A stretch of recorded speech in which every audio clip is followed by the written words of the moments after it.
গাছ খাইতে চাইছিলাম বুড়ি, তো আমার বউ কি করলো, বুড়ি তো পাইলো না, না পাই গরুর গোশ পাইলো।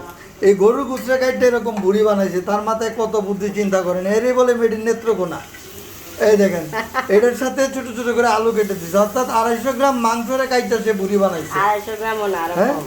তাই 250 গ্রামের কম মাংসরে দিয়ে সে বুড়ি বানাইছে। আমরা আজকে দেখি সেই রেসিপিটা। কালো বোনার মতো। এই দেখেন, এখন এটাকে সে এমনভাবে রান্না করতেছে যে কালো ভুনার মতো করবে। আমার মনে হয় ভালোই লাগবে, এখনই আমার খাইতে মন চাইতেছে, যদিও আলুটা মাত্র দেওয়া হয়েছে এই জন্য খাইতে পারতেছি না। আচ্ছা। তো মনে হয় ভালোই লাগবে।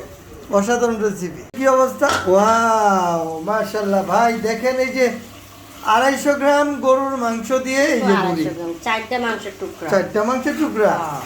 তার মানে 4টি 250 গ্রামই ধরো। না, 250 গ্রাম তো এই যে আমার গিন্নির কালো ভুনা, মাশাআল্লাহ মাশাআল্লাহ মাশাআল্লাহ, কেউ নজর দিবেন না। হইলে তোমার কড়াইটা পুরাটাই করতে। আর যারা খেতে চান অবশ্যই রেসিপিটা কিভাবে তৈরি করা হয়েছে প্রয়োজনে আবার কমেন্ট করে জানাবেন, আমরা জানাই দেবো। হ্যাঁ, ওয়াও মাশাআল্লাহ। ঠিক আছে।